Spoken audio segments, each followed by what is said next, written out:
रात का समय, सड़कों पर सन्नाटा और सड़क के किनारे चल रही थी एक महिला आईपीएस। उन्हें क्या पता कि कुछ कदम आगे ही 4 हवलदार उनका इम्तिहान लेने वाले हैं। पहले तो उन्होंने आईपीएस को एक आम महिला समझकर रोक लिया, मगर अगले ही पल हालात ऐसे बदले कि उन चारों के पैरों तले जमीन खिसक गई, क्योंकि जिस महिला को उन्होंने टोकने की हिम्मत की वो उसी जिले की सबसे सख्त आईपीएस निकली। इसके बाद जो कार्रवाई हुई ना वो उन हवलदारों ने कभी सोची थी, ना ही वहां मौजूद किसी शख्स ने। आज की ये कहानी सिर्फ सत्ता की नहीं, बल्कि जिम्मेदारी, ईमानदारी और यूनिफॉर्म की असली इज्जत की है। वीडियो को आखिर तक जरूर देखिएगा, क्योंकि एंड में जो मोड़ आता है वो आपको सोचने पर मजबूर कर देगा कि असली ताकत पद में होती है या उस पर बैठने वाले इंसान में। रात के करीब 10 बज रहे थे। सड़कों पर ऐसा सन्नाटा पसरा था कि जैसे शहर नींद में डूब चुका हो। उसी खामोशी में एक लड़की लाल सलवार सूट और पीले दुपट्टे में धीरे धीरे सड़क के किनारे चल रही थी। वह दिखने में जितनी शांत लग रही थी, उसके कदम उतने ही मजबूत थे। यह कोई साधारण लड़की नहीं, यही थी आईपीएस ऑफिसर नियरा शर्मा। आज वह अपनी मां के लिए दवा लेने डॉक्टर के घर जा रही थी। चेहरे पर चिंता साफ थी, लेकिन चाल में वही कड़क आत्मविश्वास। सड़क के मोड़ पर पहुंचते ही उसकी नजर कुछ पुलिस वालों पर पड़ी। 3-4 हवलदार और उनके साथ थाने का इंस्पेक्टर हृदयेश सड़क किनारे ही बैठकर शराब पी रहे थे। उनके सामने बोतलें खुली पड़ी थीं, मोबाइल पर तेज आवाज में गाने बज रहे थे और सब नशे में धुत होकर ऊंट पटांग बातें कर रहे थे। माहौल देख ही नियरा का चेहरा सख्त हो गया। जैसे ही हृदयेश की नजर उस पर पड़ी, उसकी आंखों में अजीब सी चमक आ गई। उसने बगल में बैठे हवलदार को कोहनी मारकर कहा, ओए देख तो,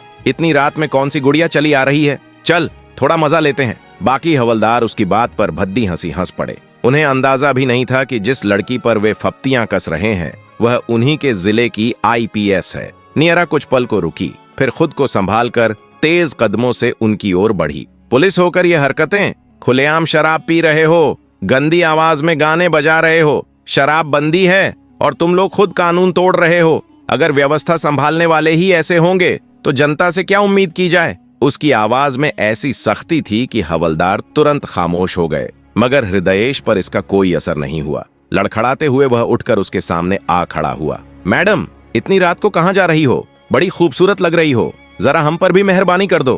कहते हुए उसने हाथ बढ़ाकर नियरा का हाथ पकड़ने की कोशिश की। नियरा का गुस्सा भड़क उठा। उसने हाथ झटकते हुए कहा, इंस्पेक्टर, मैं इज्जत दे रही हूँ तभी शांत हूँ, लेकिन आप लोग बड़ी गलती कर रहे हैं। मैं इस पूरी घटना की शिकायत दर्ज करवाऊंगी। ये सुनकर हृदयेश जोर से हंसा। शिकायत? पूरा थाना मेरा है, अगर चाहूं तो अभी यहीं तुम्हें गिरफ्तार करवा सकता हूं। क्या कर लोगी? यह कहते हुए उसने उसका हाथ कसकर पकड़ लिया और अपनी ओर खींचने लगा। बहुत जुबान चल रही है तुम्हारी, संभाल कर। वह गुर्राया। एक पल को नियरा थर्रा गई। उसने कभी नहीं सोचा था कि वर्दी में बैठा एक अधिकारी इतनी नीच हरकत कर सकता है, मगर अगले ही क्षण उसने खुद को संभाला। आप लिमिट क्रॉस कर रहे हैं, अभी भी वक्त है, सुधर जाइए, वरना मैं आप सबको सस्पेंड करवा दूंगी। मुझे कमजोर समझने की गलती मत कीजिए। उसकी आवाज दृढ़ थी, लेकिन स्थिति खतरनाक। लेकिन हृदयेश पर कोई फर्क नहीं पड़ा। उल्टे उसने उसे और जोर से अपनी ओर खींच लिया। तुम हमें सस्पेंड करवाओगी?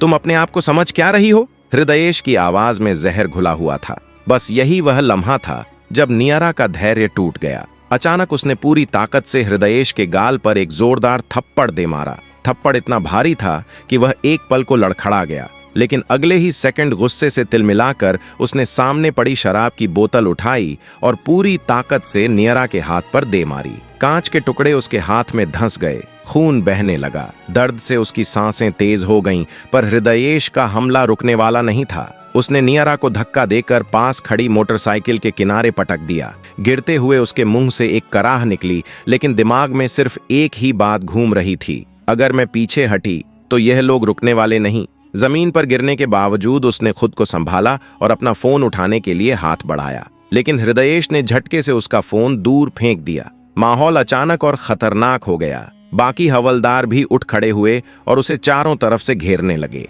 नियरा समझ गई कि अब यह मामला सिर्फ बहस का नहीं रहा, यह उसकी जान की लड़ाई बन चुकी थी। रात की उस घटना के बाद नियरा शर्मा का पूरा शरीर दर्द से कराह रहा था। उसके हाथ से खून अब भी टपक रहा था, पर उसके भीतर का गुस्सा किसी भी घाव से ज्यादा तेज धधक रहा था। किसी तरह वह वहां से भागी और घर पहुंचकर दरवाजा बंद कर सीधे फर्श पर बैठ गई। उसके कानों में अब भी हृदयेश की गंदी बातें गूंज रही थीं। उसके अंदर क्रोध और बेबसी दोनों जल रहे थे। हमारे ही जिले के थाने में यह सब और कोई आवाज तक नहीं उठाता। न जाने कितनी लड़कियों ने इन दरिंदों को झेला होगा, उसने खुद से कहा। पब्लिक शराब पिए तो पीट पीट कर लॉकअप में, लेकिन पुलिस वाले खुद सड़क पर नशे में अपराध करें तो उन्हें रोकने वाला कौन? मगर नियरा अब चुप रहने वाली नहीं थी। उसकी आंखों में दृढ़ता चमकने लगी। मैं इन्हें सबक सिखाए बिना नहीं रुकूंगी। हर उस लड़की के लिए न्याय लेकर रहूंगी जो इनकी गंदगी का शिकार हुई है। पूरी रात वह सो नहीं पाई। सुबह होते ही उसने एक प्लान बनाया। उसने अपनी बचपन की दोस्त नाविका को फोन लगाया। उसकी बात सुनते ही नाविका बिना एक सेकंड सोचे मदद के लिए तैयार हो गई। अगली रात योजना शुरू हुई। नाविका को एक साधारण सी लड़की की तरह तैयार किया गया। साधारण सलवार सूट, बिना मेकअप और एक डरपोक सी चाल। वह उसी सड़क पर चल रही थी जहां पिछली रात हृदयेश और उसके हवलदार शराब पीते मिले थे। नियरा वहां थी, लेकिन इस बार एक पेड़ के पीछे छिपी हुई। उसके हाथ में मोबाइल था जो पहले से रिकॉर्डिंग पर चल रहा था। जैसा सोचा था वैसा ही हुआ। सड़क किनारे वही गंदा नजारा, शराब की बोतलें, तेज गाने और बेहुदा ठहाके। एक हवलदार ने दूर से नाविका को देखा और बोला, सर, आज भी एक लड़की आ रही है। हृदयेश ने आंखें सिकोड़कर देखा और मुस्कुराया। लगता है आज किस्मत फिर हमारे साथ है। आज इसे बिल्कुल नहीं छोड़ेंगे, मजा आएगा। ये कहते ही हृदयेश और उसके हवलदार उठकर नाविका की तरफ बढ़े। नाविका डर का अभिनय करते हुए वहीं खड़ी रह गई। नशे में लड़खड़ाता हुआ हृदयेश उसके सामने आया और भद्दी मुस्कान के साथ बोला, क्या हुआ मैडम? नाम क्या है? इतनी रात को कहाँ घूम रही हो? चलो थोड़ा हमारा भी मनोरंजन कर दो। तुम्हारा चेहरा देखकर तो हम फिदा हो गए हैं। इतना कहकर वह बेसुरी आवाज में गाना तक गुनगुनाने लगा। इसी बीच एक हवलदार ने आगे बढ़कर नाविका का हाथ पकड़ लिया और जबरदस्ती खींचने लगा। नाविका ने चीख कर हाथ छुड़ाने की कोशिश की, जबकि दूसरी तरफ दूर छिपी नियरा हर पल को मोबाइल में रिकॉर्ड कर रही थी। उसका हाथ मोबाइल पर ऐसे जकड़ा था जैसे एक पल भी ढीला हुआ तो कोई सबूत छूट जाएगा। जब हद पूरी तरह पार हो गई तो प्लान के मुताबिक नाविका ने झटके से हृदयेश के हाथ पर काट लिया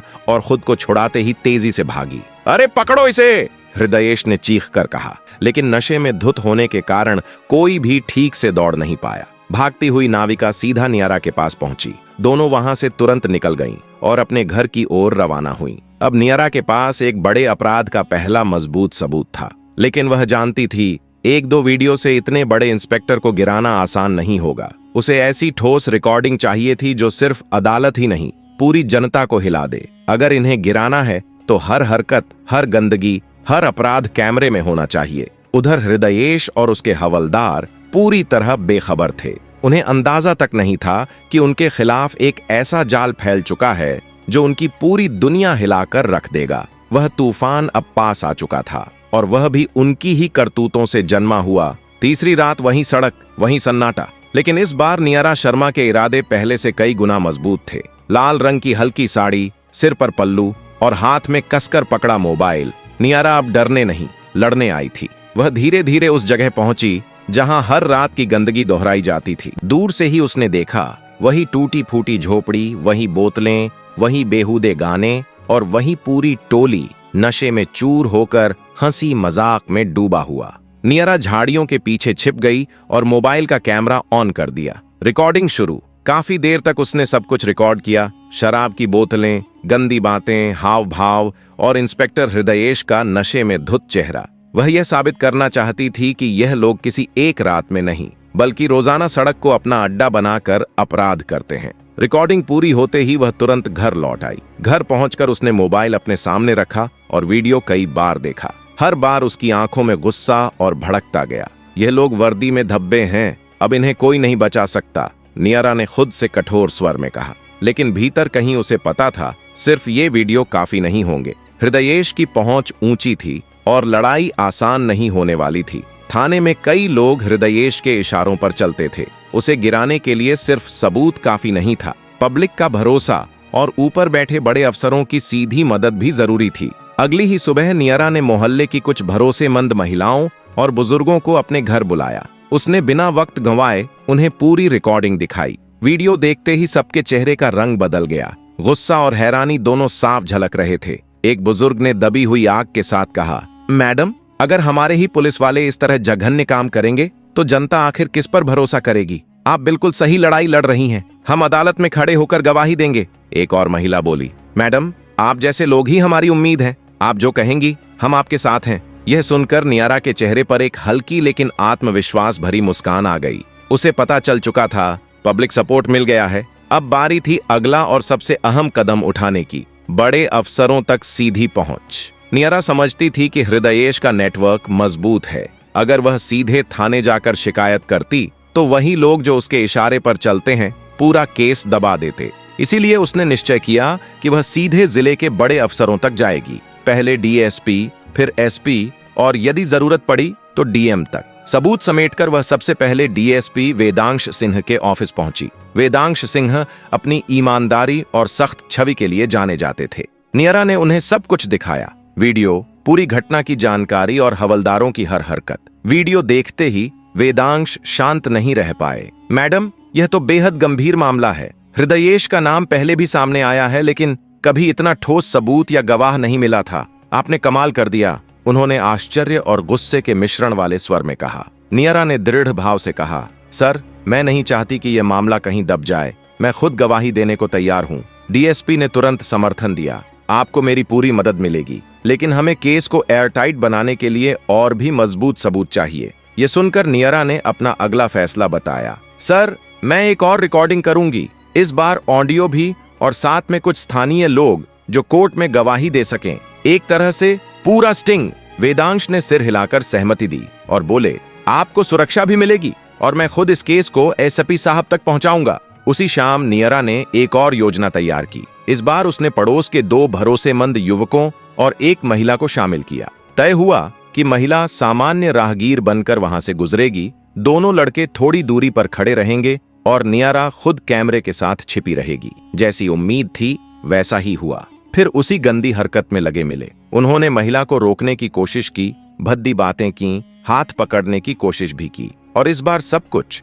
video plus audio clearly record हो गया। अब नियारा के पास ऐसे सबूत थे जिन्हें कोई भी नजरअंदाज नहीं कर सकता था। अगली सुबह वह सीधे एसपी अरवै चौहान के ऑफिस पहुंची। वह सब सबूत और गवाहों की सूची अपने साथ लाई थी। वीडियो देखते ही अरवै का चेहरा गुस्से से लाल हो गया। उन्होंने मेज पर हाथ मारते हुए कहा, ये लोग पुलिस कहलाने के ही लायक नहीं हैं मैडम। आपने असल में बहुत बड़ा काम किया है। मैं अभी इस फाइल को डीएम मैडम तक भेजता हूं। कुछ देर बाद नियारा और एसपी अरवै चौहान दोनों डीएम अन्वीक्षा वर्मा के ऑफिस पहुंच गए। अन्वीक्षा वर्मा, जो अपने कठोर और निष्पक्ष फैसलों के लिए जानी जाती थीं, उन्होंने वीडियो ध्यान से देखा और कठोर स्वर में बोली, यह अक्षम्य है। ऐसे लोग पुलिस वर्दी की प्रतिष्ठा नहीं, उसका अपमान बन चुके हैं। डीएम अन्वीक्षा वर्मा ने बिना एक पल गंवाए आदेश दिया कि इस पूरे मामले की जांच के लिए एक विशेष टीम गठित की जाए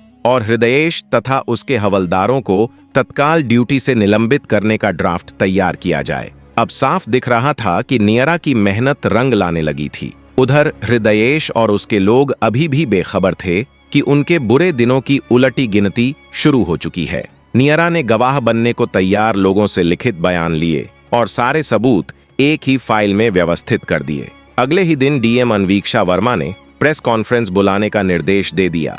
नियारा मैडम, कल से आपके संघर्ष का पहला बड़ा परिणाम सामने आएगा। हम जनता के सामने इन लोगों का असली चेहरा उजागर करेंगे। यह सुनकर नियारा की आंखों में उम्मीद और दृढ़ता दोनों साफ दिखाई दे रही थीं। उसने मन ही मन कहा, अब ये लोग सिर्फ सस्पेंड नहीं होंगे बल्कि सीखेंगे कि कानून से बड़ा कोई नहीं। अगली सुबह पूरे शहर में हलचल दौड़ गई। जब नियारा शर्मा ने डीएम के आदेशानुसार सारे सबूत सौंपे तो मामला तेज रफ्तार पकड़ चुका था। डीएम अन्वीक्षा वर्मा ने उसी दिन सुबह जिले के सबसे बड़े कॉन्फ्रेंस हॉल में प्रेस मीटिंग रखवाई। खबर फैलते ही मीडिया, आम जनता और कई वरिष्ठ अधिकारी वहां पहुंच गए। नियारा ने वह फाइल अपने हाथों में कसकर पकड़ रखी थी जिसमें पिछले 3 दिनों में जुटाए गए वीडियो, ऑडियो रिकॉर्डिंग और गवाहों के बयान थे। आज वही फाइल इंस्पेक्टर हृदयेश और उसके साथियों के करियर का अंत लिखने वाली थी। भीड़ में सन्नाटा फैलते ही डीएम अन्वीक्षा वर्मा मंच पर पहुंची।